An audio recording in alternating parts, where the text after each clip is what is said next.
he wasn't a tall man. You know what I mean? Wasn't big, nothing.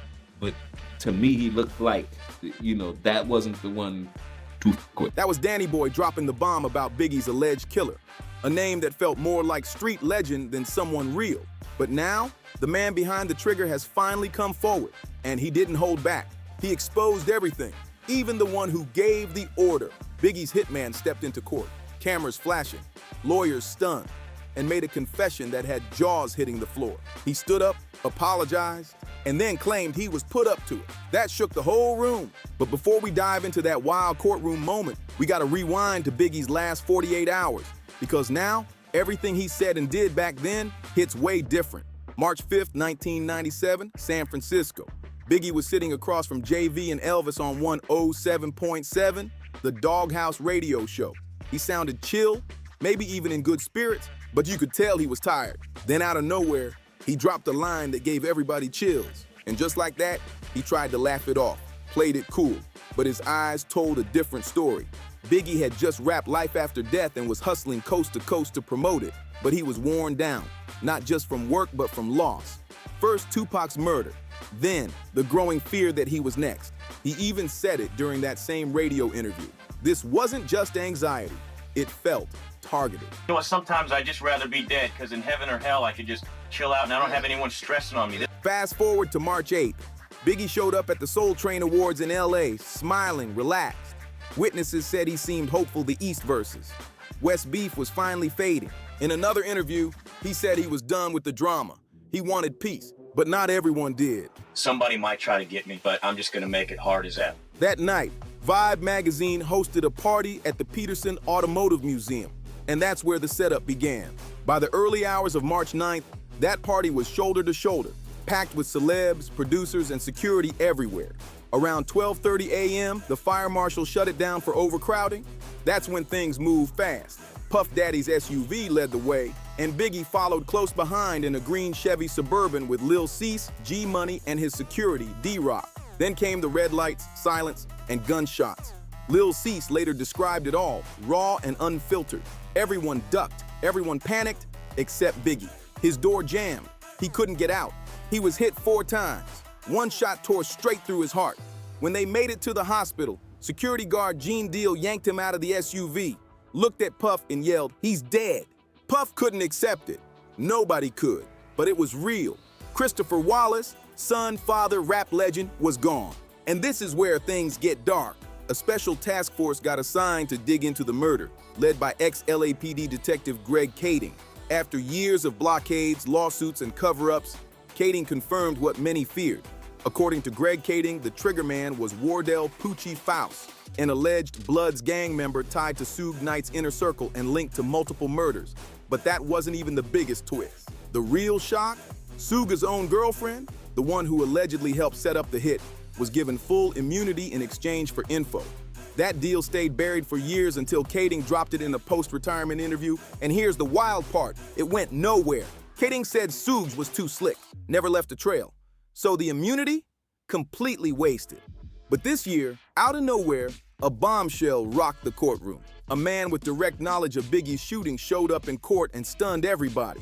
He wasn't some bystander, he was part of the setup. And when he took the stand, he dropped 5 chilling words. "I'm sorry, I killed Biggie." He laid it all out. Who hired him, what car they used, the timing, the weapon. He even mentioned Lil Cease yelling at girls out the window right before the shots rang out, something only someone there would know. He said it wasn't about East versus West, it was personal. A message hit, and the darkest part, Biggie was labeled collateral damage. That forced investigators to re-examine everything, including how the LAPD messed up the entire crime scene, which leads to one of the most painful truths from Biggie's mother. Valletta Wallace spent millions fighting for justice. She sued the LAPD, accusing them of covering up her son's murder and protecting ties to Suge Knight and death row. Court docs showed the case wasn't dismissed over weak evidence. It got dropped because the LAPD refused to settle. Exhausted and out of options, Valletta had to back off, but she never gave up. Years later, she met with ex-detective Greg Kading, the man who cracked the case. He described her as calm and powerful. She wasn't after revenge. She just wanted truth. And now, after this confession, she might finally have it. But what was Biggie feeling before it all happened? In his final radio interview, one that's rarely talked about, he hinted that he was being followed, being hunted. And then he said something no one noticed. Biggie knew something was coming. He just didn't know it'd hit so soon. And here's the part that cuts even deeper. The man who confessed, he wasn't the only one involved. 2 others are still out there, walking free. Next up, we're diving into the pay-for-hit conspiracy, the cash trail, and Suge Knight's secret phone calls from behind bars, including tapes the public's never heard. Because the darkest layers of Biggie's murder are only now starting to come to light. The blood money trail. Who paid to have Biggie killed? There's always been an unspoken street rule. If you're gonna make a move, the money better be clean and the lips stay sealed. But when Biggie was taken out, the silence didn't hold. And what slipped through that crack wasn't just some gang beef or East versus West drama. It was something way colder. Business. This was a hit, ordered like fast food. Quick, silent, paid in full. And the trail? It started with a single phone call, made from prison, just days after Biggie was murdered on March 9th, 1997. Suge Knight was locked up on a probation violation, but that didn't stop the phones from ringing. And Suge wasn't just talking to lawyers. He was reaching out to people who had pulled on the streets, like Wardell Poochie Faust, the alleged hitman named by LAPD's Greg Kading. Witnesses later testified that Suge spoke to Poochie through his girlfriend, the same woman who acted as the middle link in the murder plot and was later granted full immunity. Greg Kading confirmed the deal. And get this, the FBI even flagged a bank transfer made the day after Biggie's murder. It wasn't in Suga's name, but the account tied directly to someone deep in his inner circle. You don't need a smoking gun when you got a money trail. And Suga had one. In his world, Biggie's death wasn't just revenge, it was a message. Tupac's gone, but the war ain't over. And Suge didn't even try to hide it. He never confessed. But old interviews and leaked audio paint the picture of a man bragging in code, hinting at revenge, speaking in riddles. In one deposition, when asked who killed Biggie, Suge smirked and said, "Maybe I do, maybe I don't, ask Puff." But insiders say the story's not that simple. Security officer Gene Deal, who was with Puff and Biggie the night of the shooting, told a very different version.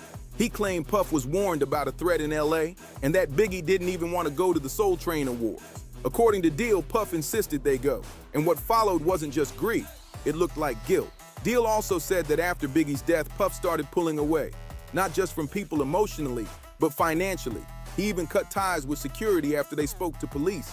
So what really went down in that SUV, Lil Cease, who was right there with Biggie, said everything felt normal. Just another LA night. Girls on the corner, music bumping, and then out of nowhere, bullets. When they turned to Biggie, he wasn't moving. And what Gene Deal revealed next crushed everyone in the courtroom. He said he pissed on himself. That moment shattered any illusion that this was just part of the rap game. This wasn't beef. It wasn't really a beef to me in the beginning. It just happened to wage into a East Coast, West Coast. This wasn't drama. This was murder for hire. And now, 27 years later, one of the men involved finally says he's ready to tell it all. Why confess now, after all these years? Simple. He got tired of hiding.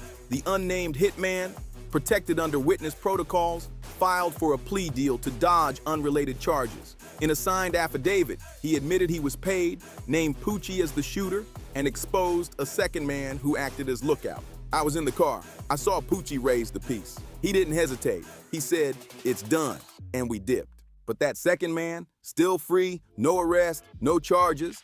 The only clue? A street nickname tied to multiple Compton club fights, all flagged in police reports.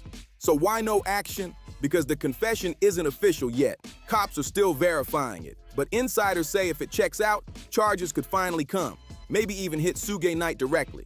And through it all, Voletta Wallace hasn't backed down. Voletta Wallace fought the LAPD for over a decade. She sued them multiple times, calling their handling of Biggie's murder criminal negligence. She poured millions into the fight and still never saw justice. Because from the jump, it looked like the LAPD was more focused on covering itself than finding the killer. Detective Greg Kading even said it. The family's lawsuit barely stayed alive. The LAPD refused to settle. But through all of that, fans kept asking one thing: who really pulled the trigger? Now we know, and there's more. The confessed accomplice dropped another bomb. Biggie's hit was a test run. He claimed there was a second hit planned on another East Coast rapper. but it got scrapped last minute because there were too many witnesses. So who was the next target? We'll get to that. But here's where things turn darker. This wasn't just about Biggie. This was about silencing voices that got too big, too bold, too rich. It stretched past the music industry, into law enforcement, into surveillance, and into an FBI file that mysteriously disappeared. That file, it named a second rapper marked for death, just days after Biggie was murdered. Let's talk about the list, because yes, it was real. According to an internal LAPD memo leaked during the Wallace family civil suit, there was an unofficial hit list tied to people connected to Death Row Records. Names included Biggie Smalls, Nas, Busta Rhymes, and one more name that was blacked out. This wasn't just gossip. It was presented in open court as part of a discovery motion. But then, key LAPD and FBI files related to Biggie's murder mysteriously vanished. One witness, a former informant, even testified that Nas was next. The plan was to hit him during a West Coast tour date. But Nas canceled last minute, citing security concerns. The hit was off. The trail went cold. Until now, because the man who just confessed to Biggie's murder, he says he was contacted again months later by the same people. He claimed he backed out, said he did his part, and wanted out. But now, his testimony has federal agents digging into a much bigger picture, one that points to a coordinated campaign targeting East Coast rappers. This wasn't gang beef, this was business, territory wars. While the world was caught up in the glitz of MTV and the Source Awards, West Coast moguls were losing ground. Puff Daddy was rising fast.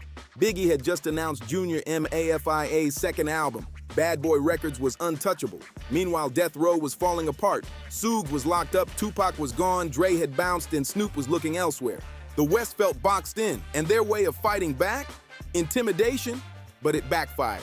Biggie's death didn't silence anyone. It lit a fire. Voletta Wallace came with lawyers, money, and rage. She sued the LAPD, hired private investigators, cornered the system. But one witness stayed out of reach, Poochie Faust. In 2003, Poochie was shot 10 times while riding his motorcycle in Compton. Cops called it gang-related, but others saw it as a cleanup hit. One investigator said the timing wasn't random. People were scared of what Poochie might reveal. And after that, the case went cold, until 2024 when the anonymous hitman stepped forward. What about Puff? For years, Puff Daddy, now Diddy, has dodged allegations, lawsuits, and whispers. Some see him as a grieving friend. Others think he played both sides. But one thing's clear. After Biggie's death, Puff controlled the narrative. He dropped I'll Be Missing You, turned Bad Boy into a global empire, built a billion-dollar brand. But those close to the chaos say the price was soul-crushing. Gene Deal, Puff's former security, was cut off, not for failing, but for speaking the truth. And truth has always been the missing piece. Biggie was only 24. He left behind 2 kids. And to this day, his mother still wakes up fighting for closure. Now, almost 30 years later, that closure might finally be within reach. Here's what we know now. The hitman confessed under oath. 2 accomplices were named. One dead, one still free. Suga's girlfriend got immunity. Nas was allegedly next, and the FBI may have buried files that could have cracked it all wide open. Suge Knight, still locked up, still refusing to talk. When asked recently if he knew who killed Biggie, he smirked and said, "Ask Puffy." But we're done asking, because now the truth is coming out.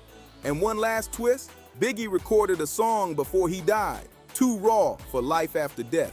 In it, he mentioned a black truck creeping outside the club. I just want the truth. That's what Voletta Wallace said in a 2023 interview. And now she might finally have it. Because the hitman who pulled the trigger told the world, I didn't know him.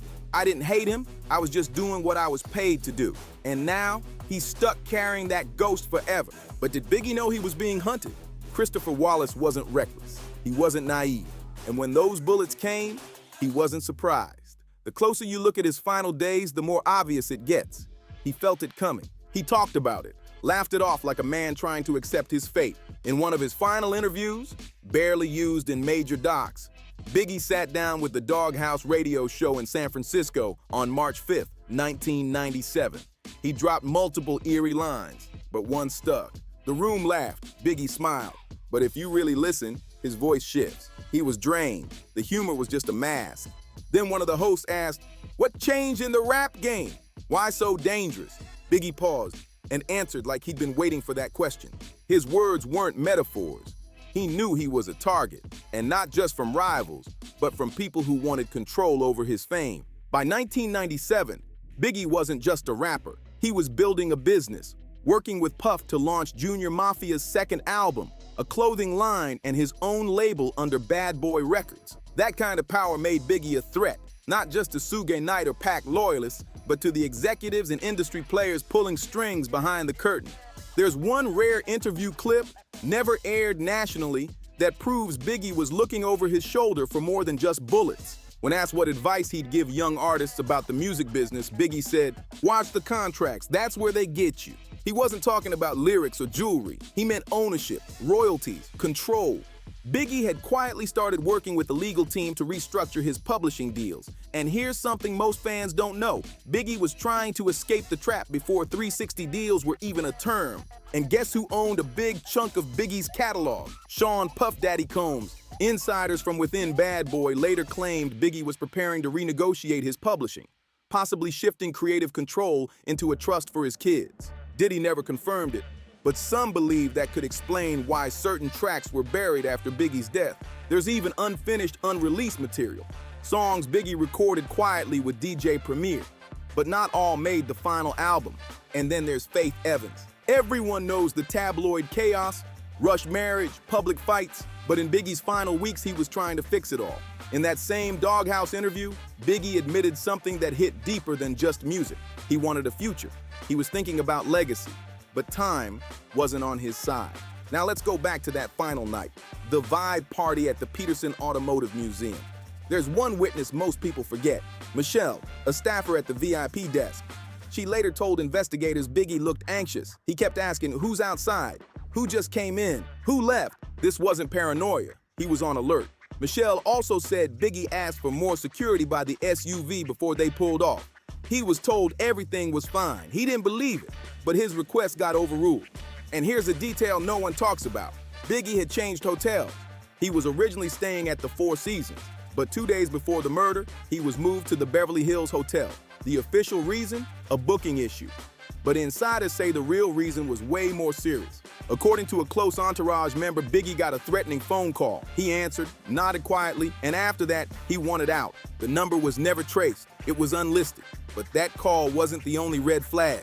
Another man who knew the danger building that night, Eugene Big Gene Deal, Puff's former bodyguard. In a separate interview that rarely gets mentioned, ex-security guard Gene Deal revealed something chilling. "When we left that party," he said, "I was scanning every rooftop. We knew someone was watching. We just didn't know who." Big Gene's gut was right, and to this day he's haunted, not just by the violence, but by the silence that followed. He once said, "I hate to be like that because it's hard to come back from that." And truth is, he never really did. So what do we take from all this? Biggie knew he was being watched. He said it, he showed it, and in those final interviews, he was making moves behind the scenes, trying to protect his future, his kids, and his legacy.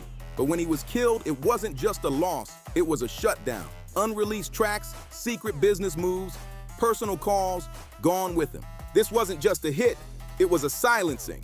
Why does it matter now? Because when the voices are gone, history lies easy. And Biggie, he left just enough behind to expose it. Every lyric, every interview, every unfinished verse, he was warning us. The real question is, were we even listening? Christopher Wallace knew. Maybe not the exact night or street, but in his gut, he knew the end was creeping in. Not because the industry wanted justice, but because of one thing: his mother never gave up. And as this confession hits and the truth unfolds piece by piece, maybe Biggie can finally rest.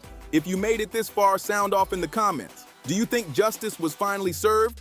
Make sure to like, share, and subscribe if you want more deep dives like this.